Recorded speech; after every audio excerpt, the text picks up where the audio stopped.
नमस्कार, कृति समाचारमा स्वागत छ। म शान्ता दाहाल। समाचार सुरु गरौँ मुख्य खबरबाट। बीपी प्रतिष्ठानले अक्सिजन उपलब्धताको आधारमा मात्रै कोभिडका बिरामी भर्ना लिने, अक्सिजन प्लान्ट बिग्रिएको भन्दै भर्नामा कडाई। संसद विघटन गरेको विरुद्ध माओवादी केन्द्र निकट अनेरा सोबी क्रान्तिकारी र माधव नेपाल पक्ष अनेरा सोबीद्वारा आन्दोलन सुरु, विरोध कार्यक्रम सार्वजनिक। नेपालमा पछिल्लो 24 घण्टामा थप 8,980 जनामा कोरोना भाइरसको संक्रमण पुष्टि, 129 संक्रमितको मृत्यु।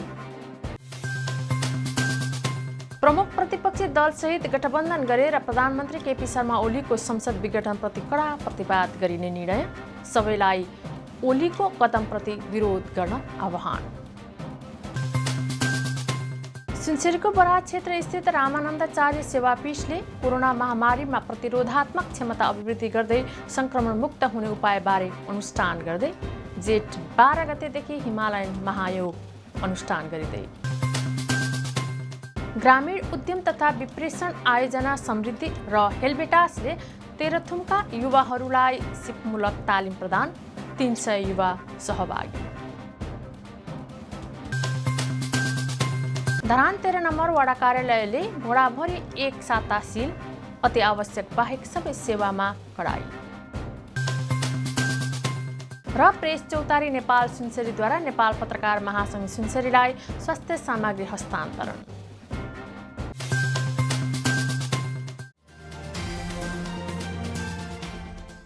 अब समाचार विस्तारमा।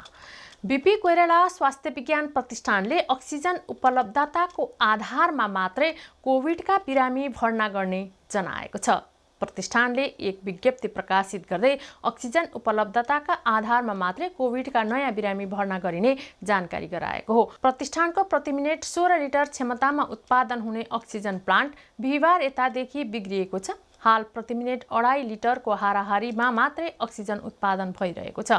प्रतिष्ठान पूर्वको रेफरल सेन्टरको रूपमा परिचित छ। यहाँ दैनिक कोरोना मात्र होइन, अन्य बिरामी पनि रिफर भएर आउने गरेका छन्।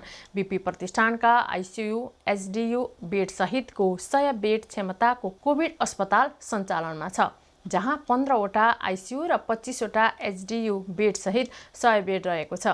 अक्सिजन प्लान्ट सुचारू हुँदा दैनिक 7 देखि 8 जना कोरोना संक्रमित भर्ना हुँदै आएका थिए। तर अहिले अक्सिजन प्लान्ट बिग्रिएका कारणले प्रतिष्ठानले अक्सिजनको उपलब्धताको आधारमा मात्रै भर्ना लिने आफैले शनिबार विज्ञप्ति जारी गरी जानकारी दिएको हो।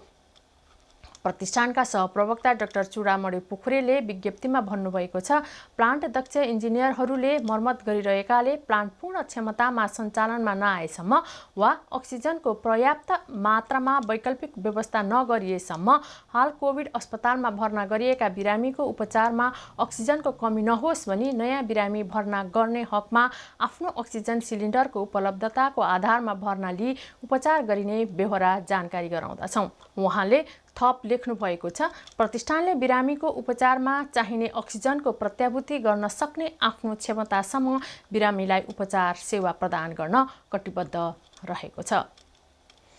संसद विघटन गरेको विरुद्ध माओवादी केन्द्र निकट अनेरा सोबियु क्रान्तिकारी र माधव नेपाल पक्ष अनेरा सोबियुले आन्दोलन सुरु गरेका छन्। हिजोबाट सांकेतिक रूपमा भानुचोकमा प्लेकार्ड सहित भेला भएका थिए। क्रान्तिकारीका अध्यक्ष रञ्जित तामाङ र अनेरा सोबियुका अध्यक्ष सुदेश पराजुलीले एक विज्ञप्ति प्रकाशित गर्दै आन्दोलनको कार्यक्रम घोषणा गरेका हुन्। विरोध कार्यक्रमहरूमा प्रधानमन्त्री र राष्ट्रपतिको पुतला बनाई सार्वजनिक स्थानमा झुन्ड्याउने, पुतलालाई उल्टो बनाई विरोध गर्ने, सरकारका मन्त्रीलाई कालो झण्डा देखाउने, सार्वजनिक बहिष्कार गर्ने र मन्त्रीका गाडी चल्न नदिने कार्यक्रम रहेका छन्। प्रधानमन्त्री केपी शर्मा ओली सरकारको मन्त्री परिषदको सिफारिसमा राष्ट्रपति विद्यादेवी भण्डारीले शुक्रबार राति संसद विघटन गर्नुभएको थियो। त्यस विरुद्धमा विद्यार्थीहरूले आन्दोलनको कार्यक्रम घोषणा गरेका हुन्। यसअघि पुस 5 गते 2/3 बहुमत नजिकका प्रधानमन्त्री ओलीले संसद विघटन गर्दै चुनावमा जाने घोषणा गर्नुभएको थियो। तर उहाँको त्यो कदमलाई सर्वोच्च अदालतको संवैधानिक इजलासले फागुन 11 गते उल्टाइदिएको थियो। धरानको भानुचोकको विरोध कार्यक्रममा प्रतिगमन मुर्दाबाद, भारतीय दलाल मुर्दाबाद, प्रधानमन्त्री राष्ट्रपति गठबन्धन मुर्दाबाद, संघीय गणतन्त्र रक्षा गरौँ लगायतका प्ले कार्ड बोकेर सांकेतिक रूपमा विरोध गरेका थिए। कार्यक्रममा माओवादी केन्द्र धरानका इन्चार्ज सुतलुङ लगायतले बोल्नु भएको थियो। नेपालमा पछिल्लो 24 घण्टामा थप 8,980 जनामा कोरोना भाइरसको संक्रमण पुष्टि भएको छ। यो सँगै नेपालमा कोरोना संक्रमितको कुल संख्या 5,05,643 पुगेको छ। स्वास्थ्य मन्त्रालयका अनुसार गत 24 घण्टामा देशभर 129 जना कोरोना संक्रमितको मृत्यु भएको छ। यससँगै कोरोनाबाट ज्यान गुमाउनेको संख्या 6,153 पुगेको छ। गत 24 घण्टामा 8,848 जना कोरोना संक्रमित डिस्चार्ज भएका छन्। हाल देशभर 1,15,806 जना सक्रिय संक्रमित रहेका छन्। पछिल्लो 24 घण्टामा 19,357 PCR र 748 एन्टिजेन परीक्षण भएको छ। कोरोना संक्रमणको कारण धरान 15 का एक वृद्धको मृत्यु भएको छ। उच्च रक्तचापबाट पीडित रहेका 82 वर्षीय वृद्धलाई जेठ 4 गते कोरोना पुष्टि भएको थियो। उनलाई जेठ 4 गते नै बीपी कोइराला स्वास्थ्य विज्ञान प्रतिष्ठानको कोभिड अस्पतालमा भर्ना गरी उपचार थालिएको थियो। उनको हिजो 11:30 जाँदा मृत्यु भएको प्रतिष्ठानका सहप्रवक्ता डाक्टर चूडामणि पोखरेलले जानकारी दिनुभयो। यो सँगै मृतकको संख्या 24 पुगेको छ। प्रमुख प्रतिपक्षी दल नेपाली कांग्रेस, नेकपा माओवादी केन्द्र, जनता समाजवादी पार्टी उपेन्द्र समूह र नेकपा एमालेको माधव नेपाल समूहले प्रधानमन्त्री केपी शर्मा ओलीको संसद विघटनको कदमलाई कडा प्रतिवाद गर्ने साझा निर्णय गरेको छ। प्रधानमन्त्रीको कदमले मुलुकलाई सङ्कटतर्फ धकेलेको भन्दै कडा प्रतिवाद गर्ने जनाइएको हो। गठबन्धन बनाएर नै प्रधानमन्त्रीको कदमको प्रतिरोध गर्न लागि हो। शुक्रबार राति ओली सरकारको मन्त्री परिषदको सिफारिसमा संविधानको धारा 76(7) प्रयोग गरी राष्ट्रपति विद्यादेवी भण्डारीले संसद विघटन गर्नुभएको थियो। संसद विघटन गर्नुहुँदै कार्तिक 26 र मङ्सिर 3 गते मध्यावधि निर्वाचनको मिति तोकिएको छ। यसबीचमा काम चलाउन प्रधानमन्त्री केपी शर्मा ओलीले निर्वाचन आयोगलाई निर्वाचनको तयारी गर्नका लागि निर्देशन दिनुभएको छ।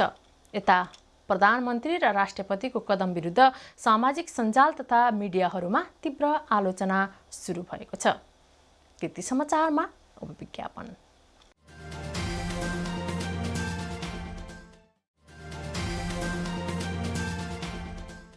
कृति समाचारमा पुनः स्वागत छ। अब बाँकी समाचार। सुनसरीको बराह क्षेत्र स्थित रामानन्दाचार्य सेवापीठले कोरोना महामारीमा प्रतिरोधात्मक क्षमता अभिवृद्धि गर्दै संक्रमण मुक्त हुने उपायबारे अनुष्ठान गर्ने भएको छ। अनुष्ठानमा एकसाथ सहभागी हुन सकेमा कोरोना महामारीलाई सबै नेपालीले जित्ने दाबी गरिएको छ।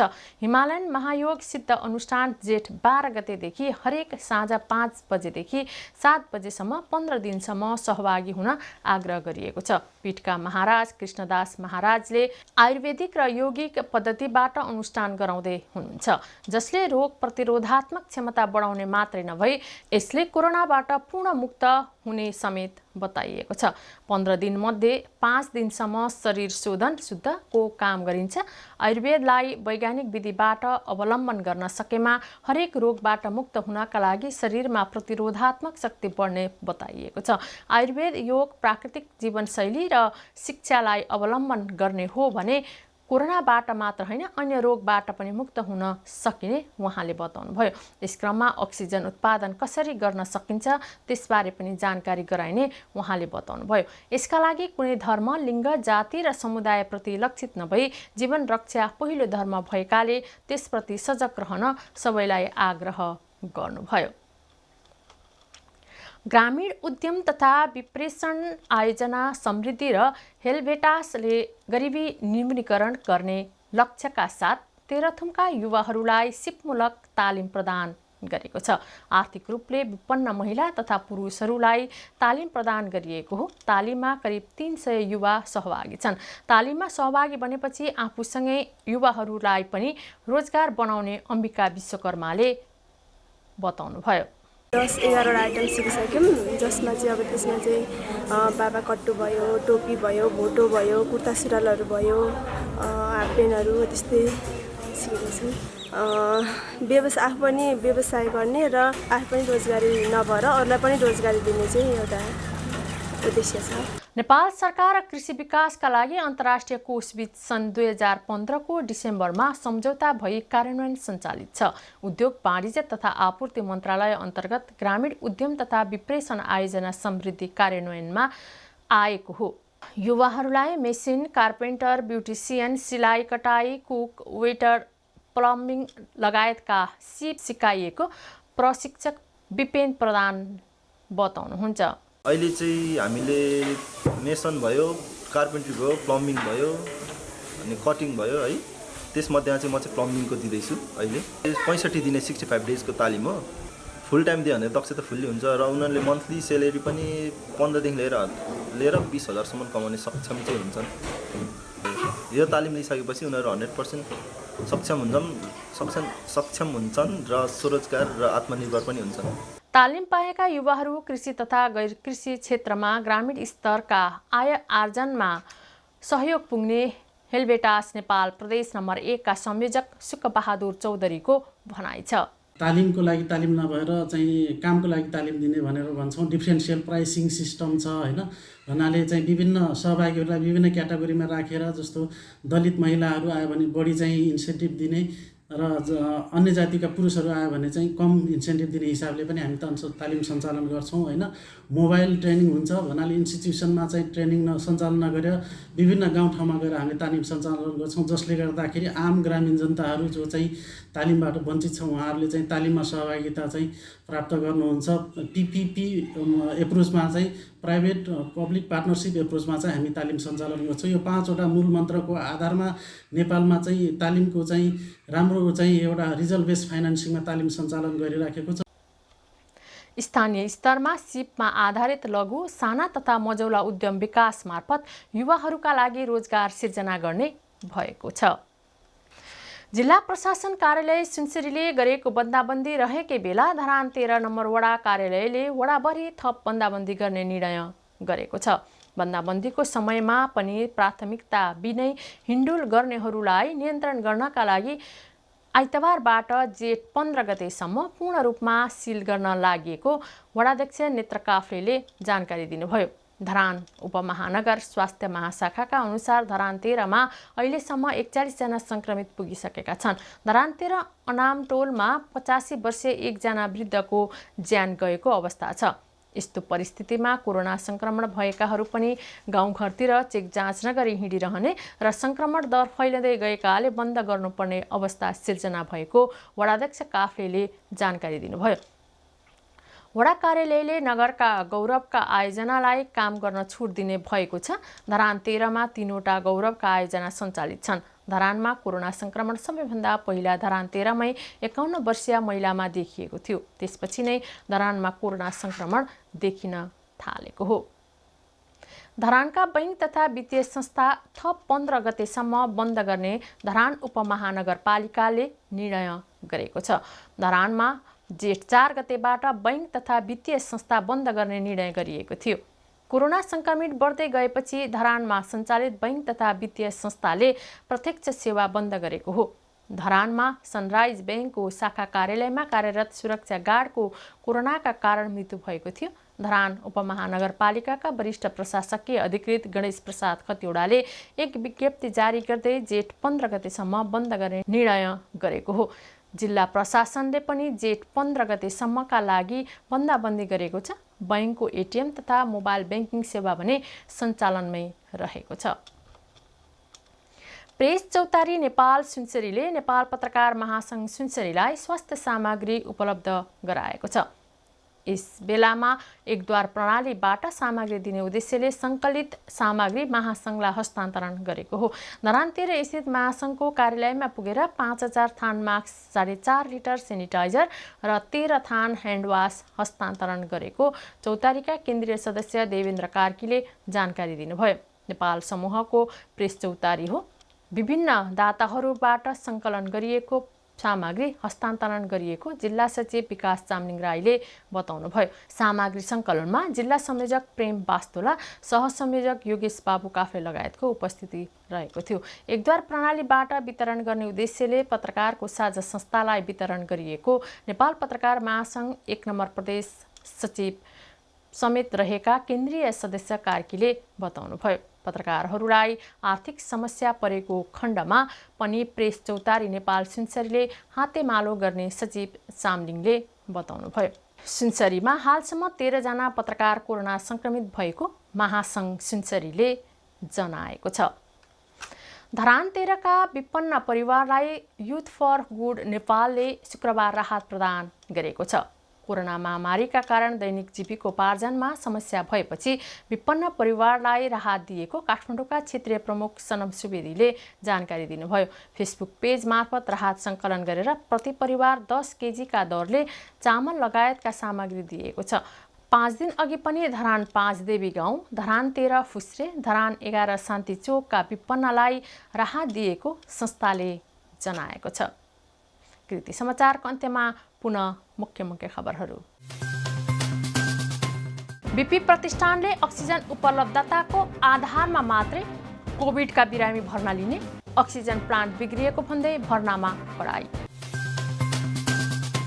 संसद विघटन गरेको विरुद्ध माओवादी केन्द्र निकट अनेरा सुबी क्रान्तिकारी र माधव नेपाल पक्ष अनेरा सुबीद्वारा आन्दोलन सुरु, विरोध कार्यक्रम सार्वजनिक। नेपालमा पछिल्लो 24 घण्टामा थप 8,980 जनामा कोरोना भाइरसको संक्रमण पुष्टि, 129 संक्रमितको मृत्यु। प्रमुख प्रतिपक्षी दलसहित गठबन्धन गरेर प्रधानमन्त्री केपी शर्मा ओलीको संसद विघटनप्रति कडा प्रतिवाद गरिने निर्णय, सबैलाई ओलीको कदमप्रति विरोध गर्न आह्वान। सुनसरीको बराज क्षेत्र स्थित रामानन्दाचार्य सेवापीठले कोरोना महामारीमा प्रतिरोधात्मक क्षमता अभिवृद्धि गर्दै संक्रमण मुक्त हुने उपायबारे अनुष्ठान गर्दै जेठ 12 गतेदेखि हिमालयन महायोग अनुष्ठान गरिँदै। ग्रामीण उद्यम तथा विप्रेषण आयोजना समृद्धि र हेलबेटासले तेह्रथुमका युवाहरूलाई सिपमूलक तालिम प्रदान, 300 युवा सहभागी। धरान 13 नम्बर वडा कार्यालयले भोडाभरि 1 साता सिल, अति आवश्यक बाहेक सबै सेवामा कडाई। र प्रेस चौतारी नेपाल सुनसरीद्वारा नेपाल पत्रकार महासङ्घ सुनसरीलाई स्वास्थ्य सामग्री हस्तान्तरण। हौस् त कृति समाचार यति नै। कृति टेलिभिजन हेर्दै गर्नुहोला। नमस्कार।